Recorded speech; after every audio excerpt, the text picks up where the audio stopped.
Coronel, me corrija se eu estiver enganado, mas pelo que entendo, quando o senhor fala sobre essas questões sensíveis, especialmente o conflito na Ucrânia, a maioria dos pontos mencionados neste documento é extremamente delicada. É preciso negociá-los e discuti-los a portas fechadas. Sabe, isso é diplomacia. Não é algo para a mídia. Mas quando tudo é exposto publicamente, parece que não há seriedade em alcançar resultado algum. O que o senhor acha? Por que eles publicariam esses pontos sem chegar a nenhum acordo com o lado russo?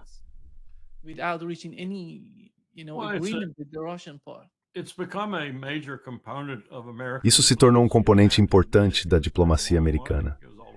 E tenho que admitir, isso vem de muito tempo atrás. Remonta a Ronald Reagan e até antes disso. O último presidente a fazer as coisas, na minha opinião, de forma furtiva, por assim dizer, e a fazê-las com sucesso, foi Richard Nixon. E o lugar mais notável onde ele fez isso, é claro, foi com Zhou Enlai e Mao Zedong na China. Nós não acreditamos mais nesse tipo de diplomacia. Acreditamos em ser sigilosos apenas por um momento ou dois, e depois usar esse sigilo e a exposição desse sigilo como parte de nossas táticas de negociação. Somos estúpidos. Em outras palavras, provavelmente somos sem dúvida a grande potência mais incompetente do mundo em diplomacia.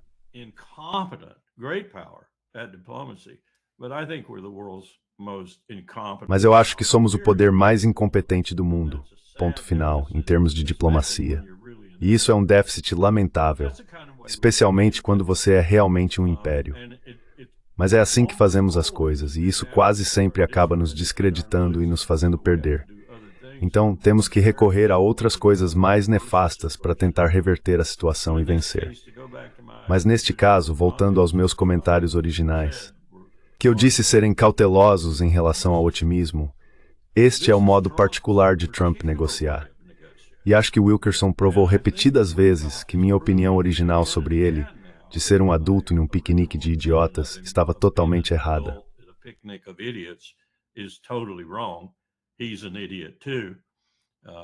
Ele também é um idiota, parecido com eles, talvez um pouco mais refinado, mas ainda assim um idiota.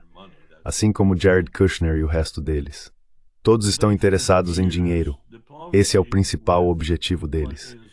Eles confundiram diplomacia com a dura realidade que vem ignorando há muito tempo. Provavelmente desde, e estou falando dos Estados Unidos, desde 2014. Eu até voltaria mais atrás, para quando eu estava acompanhando de perto a situação na Ucrânia, lá em 2002. Então o que isso significa para o que estamos planejando fazer agora? Significa que os russos, como Larry indicou, vão dominar completamente.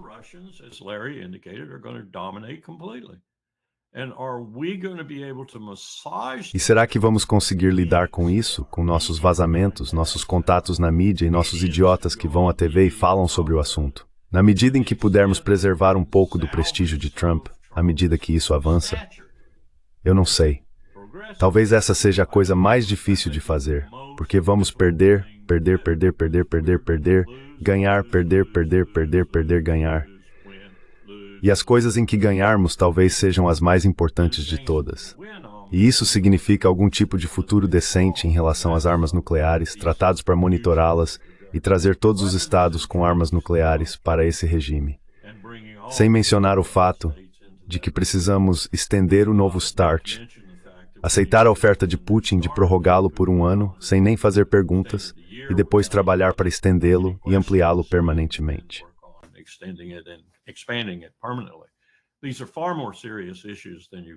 Essas são questões muito mais sérias do que a Ucrânia.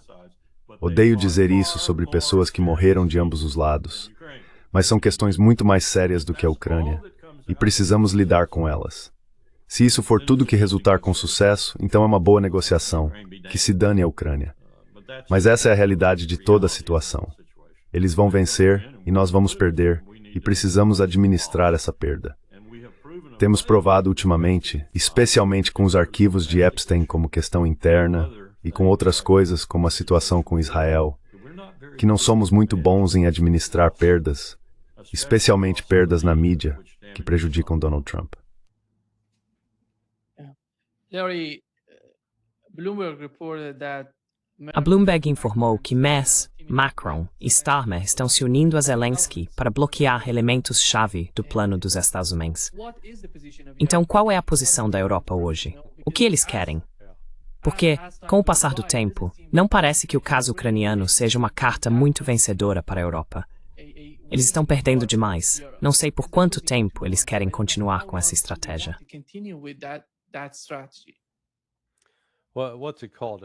Bem, como é que se chama mesmo a falácia do custo irrecuperável? Sabe, quando você já colocou todo o seu dinheiro e depois sai para pegar mais emprestado só para poder apostar ainda mais no cassino. É isso que a Europa está fazendo. Warwick forçando a idiotice estratégica. Sim, isso seria o RSI. Quando falamos de qualquer coisa envolvendo os militares, precisamos ter um acrônimo, como o coronel Wilkerson lembraria. Os russos realmente acreditam, bem, eles veem a Europa não como uma ameaça militar poderosa, mas mais como, sabe, uma presença meio sinistra, como um pedófilo rondando um jardim de infância. Você vai ter que lidar com eles. E por lidar com eles, quero dizer, derrotá-los. Eles não querem fazer isso. Mas, como o general Alaudinov disse a Pepe e a mim na quarta-feira, ele basicamente estava falando sobre o acrônimo FAFO. Ele disse, os franceses acharam que era uma boa ideia nos invadir em 1812, e em 1814 nós os visitamos em Paris. In 1814, we paid them a visit in Paris. He said, the Germans thought it was a good idea to attack. Ele disse que os alemães acharam que era uma boa ideia nos atacar, então fomos até Berlim. Disse que, se esse grupo atual de europeus continuar desse jeito, iremos aonde for preciso. Faremos o que for necessário, porque faremos tudo o que for preciso para nos proteger. Essa é a mentalidade russa. Eles não estão interessados em conquistar ou ocupar a Europa, mas por Deus não vão simplesmente ficar parados enquanto continuam ameaçando e matando russos. Pesheim esses estados euroskills, command for esse. Because these European states are doing it. Now, what you have in Europe right now is a tremendous disconnect. Agora, o que existe na Europa neste momento é uma tremenda desconexão entre a liderança e o público. Quero dizer, meu Deus, Merkel, Macron e Starmer, a popularidade combinada deles nem chega a 50%, se você somar os índices de aprovação de cada um em seus próprios países. Mas ainda assim eles continuam tomando decisões estúpidas. No entanto, eles estão limitados. Eles não têm o American Express Black Card. O Black Card significa que você tem acesso ilimitado a dinheiro. Pode comprar o que quiser, sem se preocupar em get por you. Não, eles estão quebrados.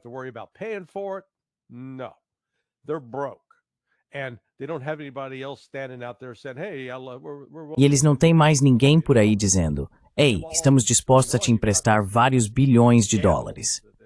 E enquanto tudo isso está acontecendo, há esse escândalo abalando a Ucrânia. Uma fraude de 100 milhões de dólares. Isso é um roubo de múltiplos bilhões de dólares. Estamos falando de pelo menos 48 bilhões roubados e desviados. Some a isso o fato de que a Europa não tem uma base industrial capaz de produzir armas para manter os ucranianos na guerra como está. E certamente eles não têm uma máquina mágica que produza soldados, porque é disso que a Ucrânia está ficando sem agora. Há uma taxa que não consegue repor. Eles estão perdendo, em termos de baixas, cerca de 40 mil por mês, entre mortos e feridos.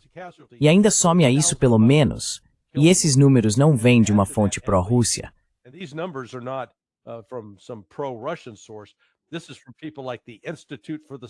Isso vem de pessoas como o Instituto para o Estudo da Guerra, uma organização claramente pró-ucraniana, dizendo que entre 20 mil e 40 mil ucranianos por mês estão desertando.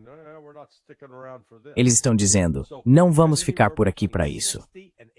Então há algo entre 60 mil e 80 mil baixas na frente ucraniana, e eles estão recrutando apenas cerca de 25 mil por mês. Faça as contas. Então, toda essa conversa vinda da Europa, os russos estão de olho neles, e vão dar um soco no nariz se for necessário. Mas neste momento, os russos estão focados exclusivamente em derrotar os ucranianos e, por extensão, a OTAN. E deixe-me voltar à razão pela qual a Rússia se absteve.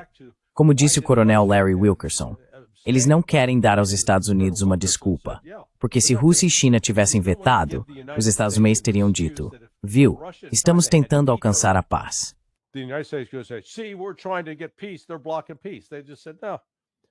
Eles estão bloqueando a paz. Basicamente disseram, não, tudo bem, não vamos impedir os Estados Unidos.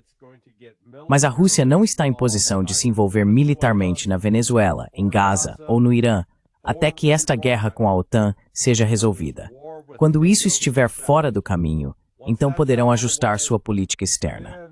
Os russos são inteligentes o suficiente para reconhecer que não precisam lutar em 2 ou 3 frentes ao mesmo tempo. Eles vão cuidar dos assuntos deles, assim como Stalin fez na Grande Guerra Patriótica, a Segunda Guerra Mundial. Eles não enviaram tropas para o leste para lutar contra os japoneses. Permaneceram focados em lidar com os nazistas.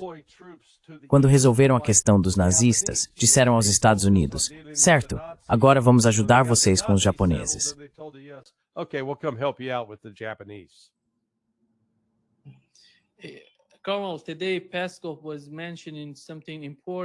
Coronel, hoje Peskov mencionou algo importante do lado russo.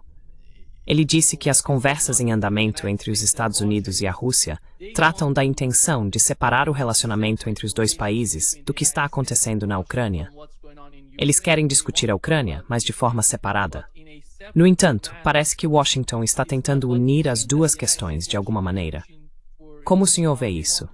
Washington consegue realmente conversar separadamente? Manter os laços e o relacionamento entre as duas superpotências? E, ao mesmo tempo, ter uma discussão à parte sobre a Ucrânia?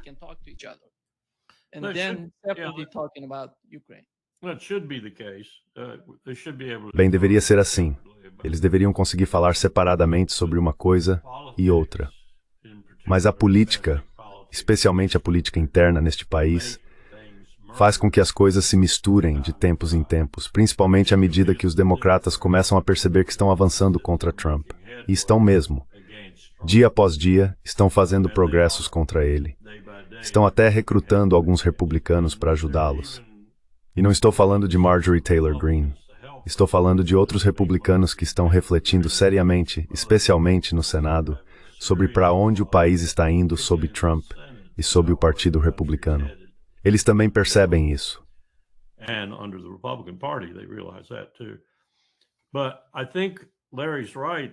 Mas acho que o Larry tem razão ao dizer que as questões sobre as quais a Rússia vai ser inflexível vão frustrar a tentativa de Trump de capitalizar politicamente o que acontecer em relação à Ucrânia.